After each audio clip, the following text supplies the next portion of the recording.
It's the story of Abida's life, but it's also the story of Pakistan's life.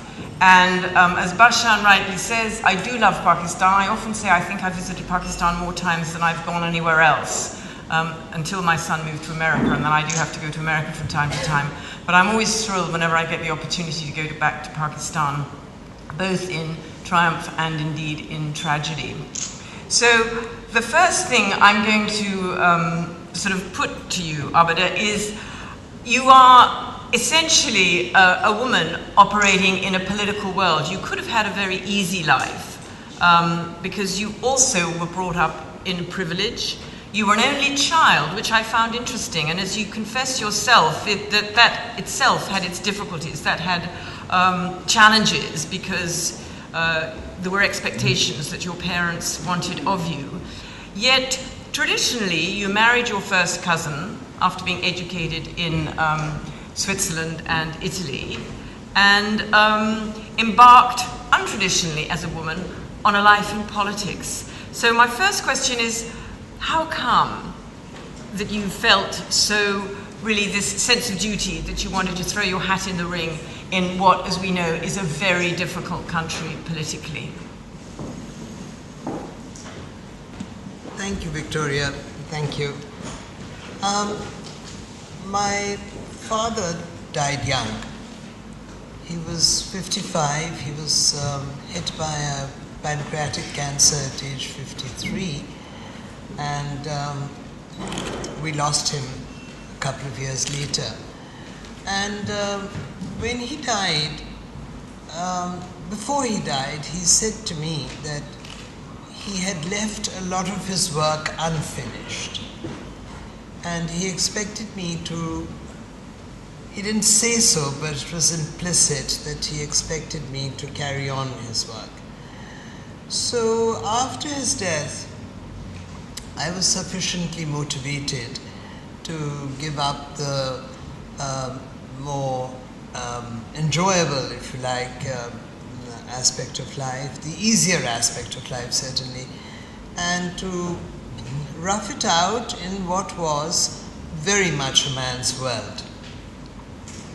But people, you know, wherever we are, whoever we are, we always recognize sincerity, and we recognize people if they care for us.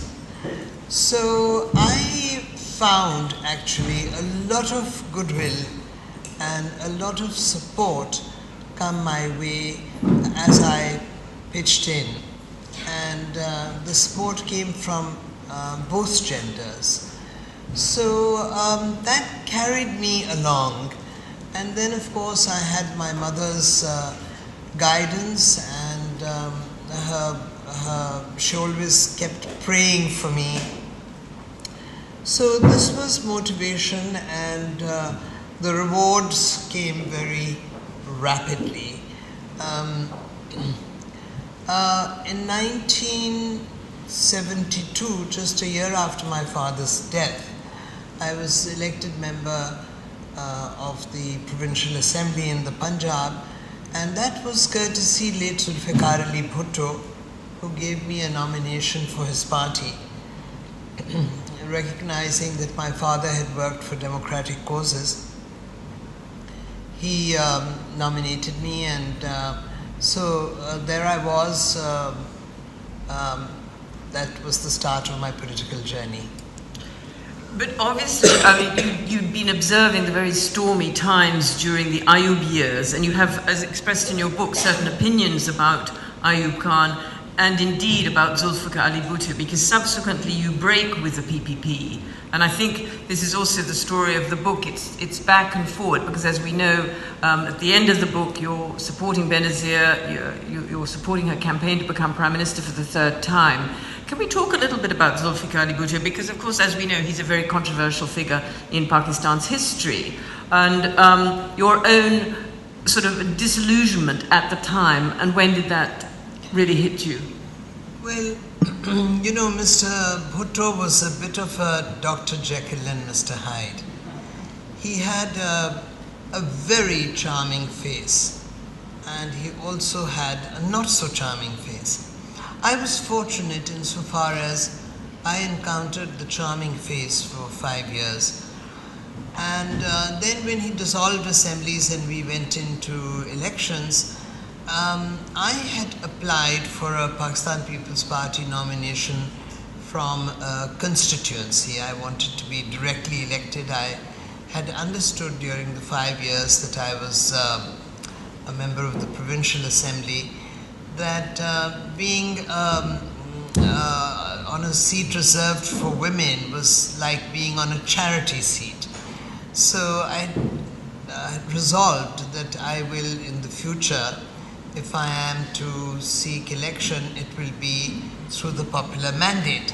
So I applied for the Pakistan People's Party nomination from the constituency where my home is, which is in the district of Jhang, right in the center of Punjab. But I was denied the nomination, and Nusrat Bhutto, who was always kind to me and I was very friendly with her, called me to say that her husband had said that there was no sense in wasting a general seat on a woman. So I was very offended by this, extremely disappointed.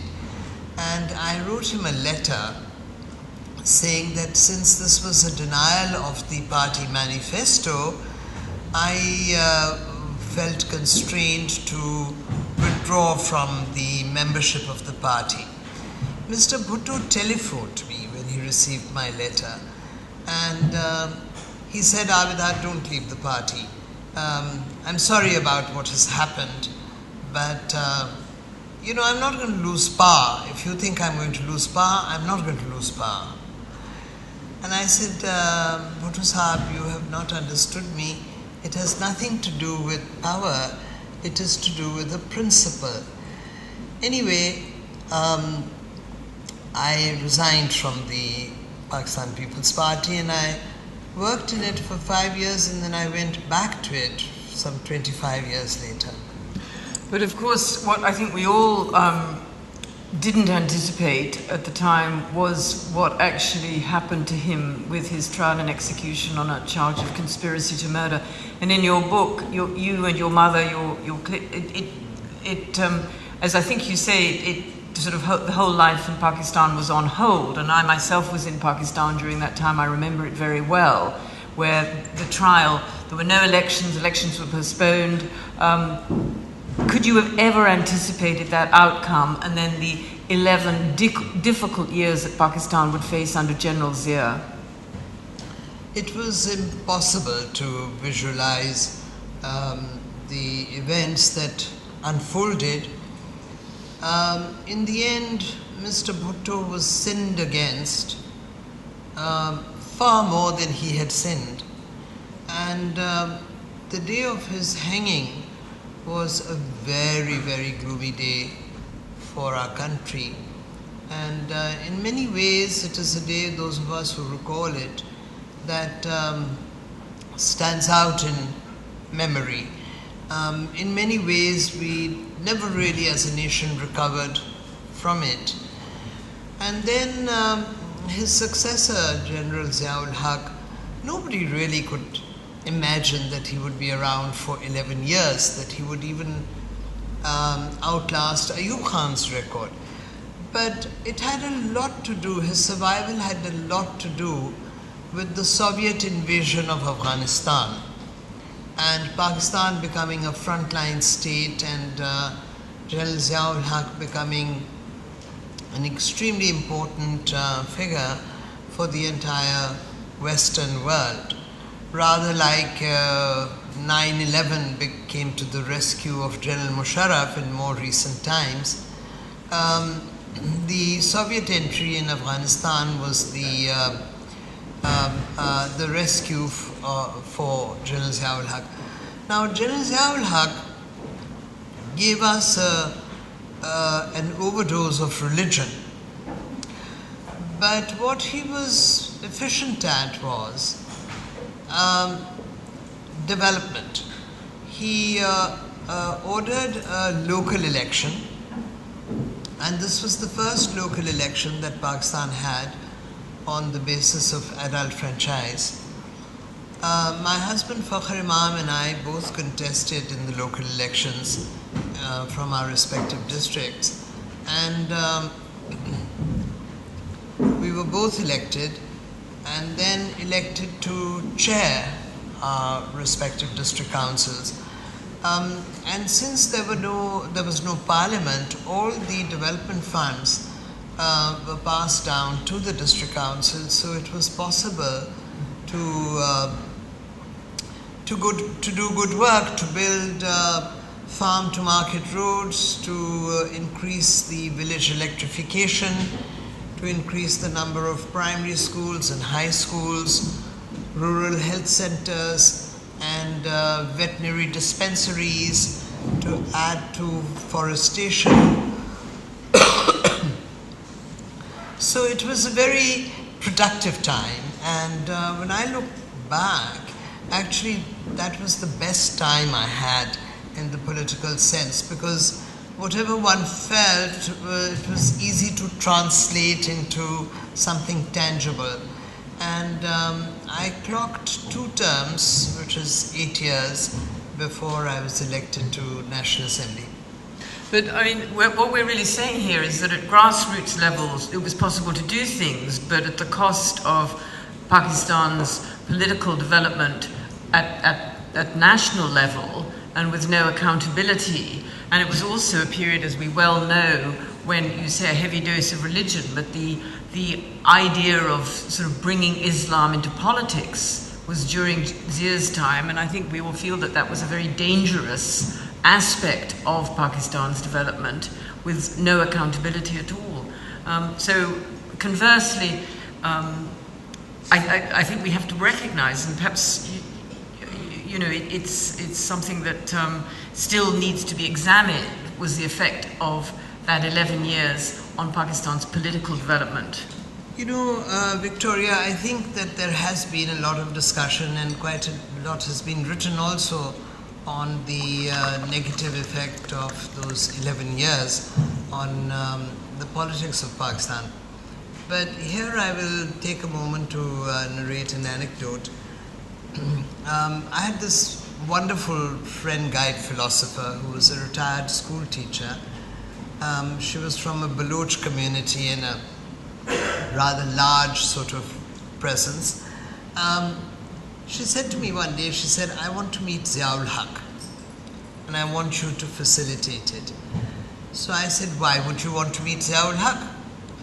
So she said, "I want to tell him that we are about as Muslim as we want to be, and he should not try to make us more Muslim than we are." So this was, in many ways, it summed up what a large number of Pakistanis felt. But all of that has been, I think it's been reasonably well recorded.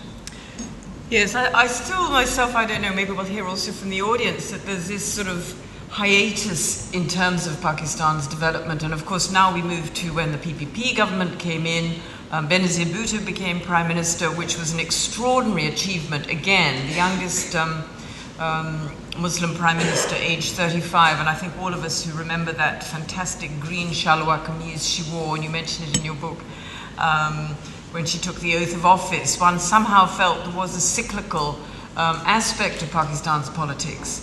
But the fact, I think, that there'd been no sort of real political activity at the national level meant that when she took office, as she said to me, she almost sort of started with a bare office and with nothing. There were huge challenges, the legacy of General Zia. You also say, just to put this little question in your book, that Pakistan would have been better if it hadn't got itself embroiled in Afghanistan. And that again was General Zia's legacy. Yes. Yes, I feel that very strongly, that if we had remained neutral, we would have been far better off. But there was really no voice to articulate this thought at the time. And when Benazir assumed power, She formed government from a minority position because her party had not won a majority in the elections. And B, she was really too young. Bilawal was a year old. She was expecting Bakhtawar. And she very kindly asked me to join her cabinet. So I said to her, I said, Benazir, I would urge you not to form government. It's going to be a very, very slippery wicket, and you would be much better off sitting on opposition benches. Government will come your way, but it will give you the time to understand the atmospheres that you'll be dealing with. So she said, well, we did consider it, but my party has suffered a great deal in the Zia years, and they want power. So she was not able to really give much of an account of governance. And after 10 months, there was a vote of no confidence moved against her, which was averted by her having the majority of members, by 3, airlifted to a remote location in Swat and brought back from the airport to the parliament to defend her vote of no confidence. Then, within a year of that, the assembly was dissolved. There were numerous reasons, but essentially President Ghulam Ishaq Khan was very worried because we were in a extremely perilous economic situation at the time. So we went into elections, and I was a member of the caretaker government. I was Minister Information, but I lost election. And this was a little unusual because sitting ministers don't usually lose elections, but I did. This was in 1990. And in 1991, I was asked by President Ghulam Ishaq Khan as well as Prime Minister Nawaz Sharif to go to Washington to represent as ambassador, and I did that, and that was an altogether different experience. Let's talk a little bit about America, because Pakistan always has a love-hate relationship with America, and as we know, there's sort of an anti-Americanism which rises and falls in Pakistani society. In your opinion, when you were in Washington, where does that stem from, and how did you manage to sort of alleviate the ignorance which, as we know, exists in America about Pakistan? It was not yet, it was just getting over being a frontline state. The Soviets had withdrawn from Afghanistan. Paint a little picture of what your life was like in Washington. Just exactly a year before I reached Washington, we were sanctioned. The Pressler law, law on nuclear non-proliferation, was used as the reason to cut off all assistance to us. So that being the background, when I arrived in Washington, I met with considerable hostility in the workplace. However, Washington is a very friendly town. So socially, it was really very nice, very pleasant. I made many friends and tried to reach out to as many American folk as I could to give them a sense of what my country was about, etc. But it was not an easy time. The Americans were also in elections, and when America is proceeding to elect half of a new Congress and Senate and then a new president, they really have no thought for anything else. But I did have some very interesting encounters, and I think I was able to certainly give enough of an impression that Hillary Clinton, as Secretary of State, said, we have made mistakes vis-a-vis Pakistan in the past.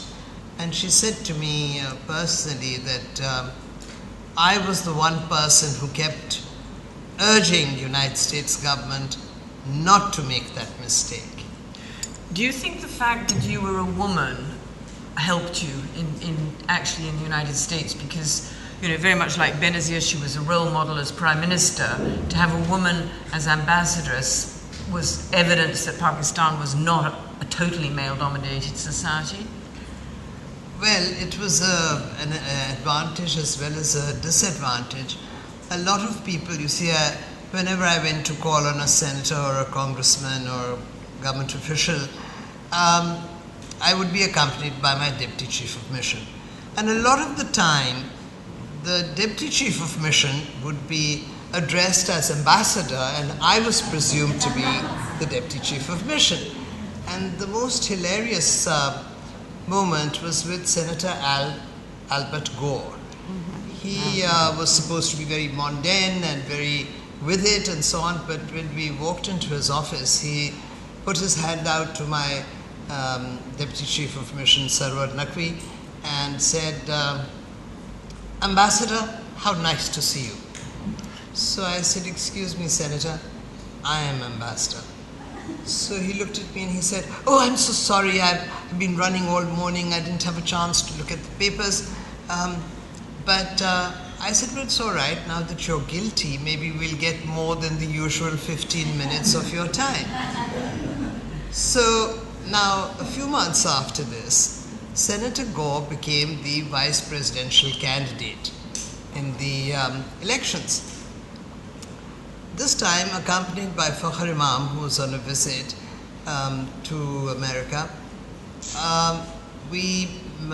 During the convention of the Democrats, which was in New York, we were introduced, the diplomatic corps, to the vice president candidate. So Fakhr Imam and I move up, and this time he held his hand out to Fakhr Imam and said, Ambassador, how nice to meet you. So I said, excuse me, Senator, I am Ambassador. He said, oh my God, oh my God, oh my God, done it again. Please do not tell the press. I urge you, I plead with you, do not tell the press. And you promise you will not tell the press? I said, well, you know, Senator, in America, as you say, there ain't no free lunch. So you will have to promise that Pakistan will be the first country you'll visit if you're elected vice president. So he said, okay, I promise you that Pakistan will be one of the first countries that I shall visit, because I have a feeling if I don't keep my promise, you'll catch up with me. Anyway, he never kept the promise. I was about, yes, no, but that's interesting. There's a certain amount of loyalty you also have to Nawaz Sharif, which when it comes, we fast forward to the making of the Charter for Democracy with Benazir Bhutto, you're able to sort of encourage her that she would get a decent reception from him if she went to Jeddah to talk to him. And in a way, I feel that you come back at the end of the book. I don't want to do all the questions myself. I want to leave time for you all. So I'm just fast forwarding. You've come full circle back to a measured loyalty to the Bhuttos. Having left the Bhuttos, as you say, for 25 years, your heart seems to be back there after a period of sojourn politically elsewhere. You talk about Benazir having matured. And of course, this is one of the tragedies of her assassination. We'll never know, had she been elected Prime Minister for a third term, how she would have dealt with Pakistan. Talk us through the sort of relationship you had with Benazir, because of course internationally she is probably the most well-known of Pakistani females, but equally you were traveling some of the road that she traveled in terms of being in this male world politically. Well, you know, when Benazir and I decided to smoke the peace pipe, which was in 1998, she said to me, she said, Abida, you were pretty efficient in playing a role in getting rid of my governments. Now, what are you going to do about Musharraf's? So I said, well, we have to work together and we'll get there. She said, how? I said, well, you have to first of all move heaven and earth to get Asif Zardari out of Pakistan, out of jail and out of Pakistan.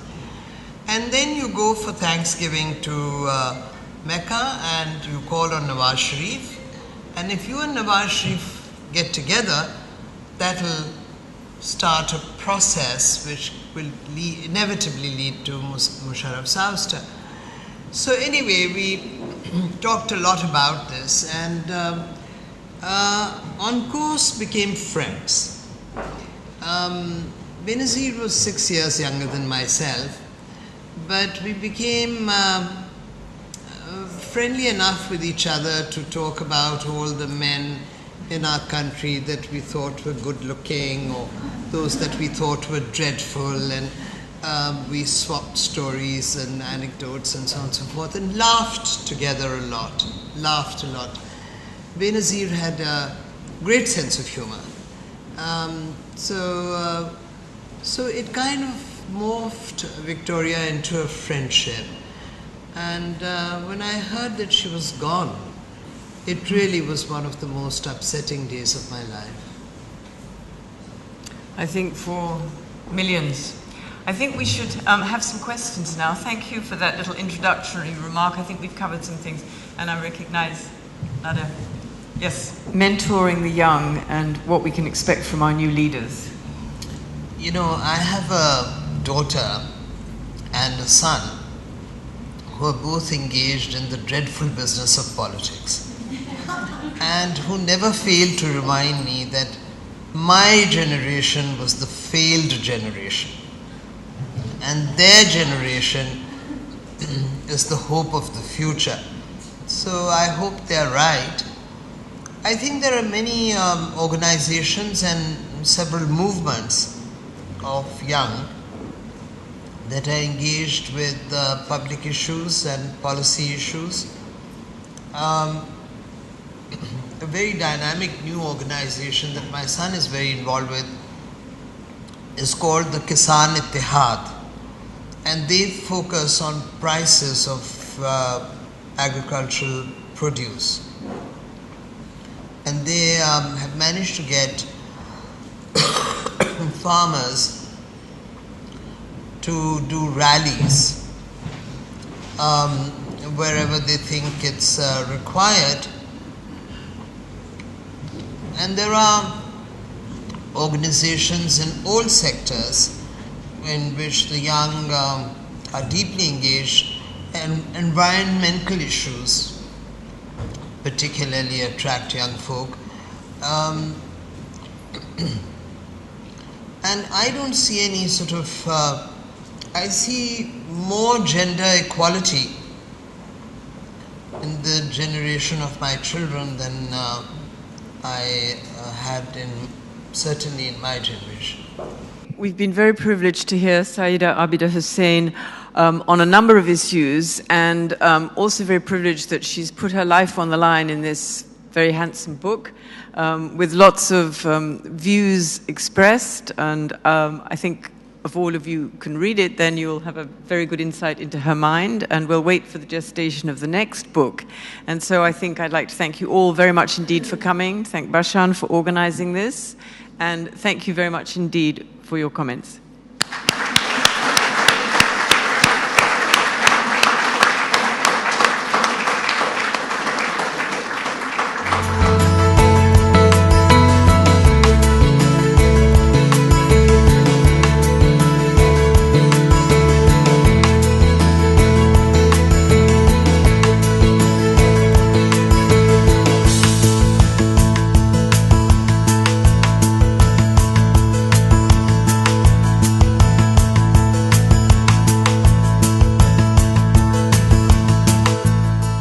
Today we gathered here to meet with and listen to Syeda Abida Hussain, a leading politician of Pakistan, who has written a book called Power Failure, which has been published by the Oxford University Press.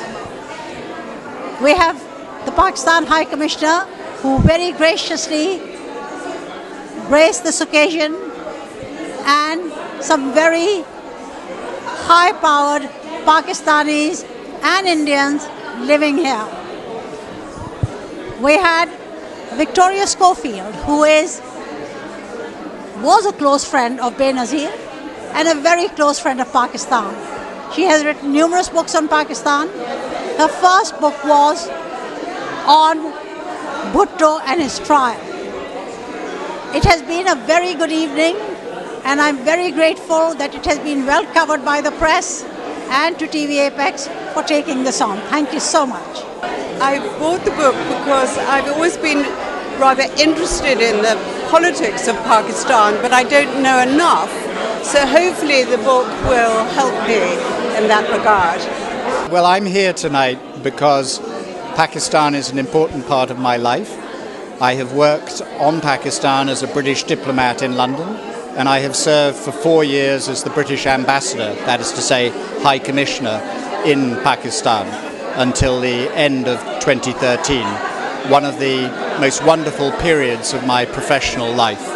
Well, I have very long time friends from Pakistan, which are wonderful people. And one of my friends, Rubina, brought me here, and I came to support a wonderful country, and I hope there will be more peace in the country. I have not read the book yet, but I'm happy I was here at the launching. I will buy it and I will read it. Begum Abida Hussain has a lot of experience with her, and she is a woman who's been in politics for a very long time, and a lot of women in Pakistan take what she says very seriously. So I'm happy to be here. I'm going to read her book most certainly.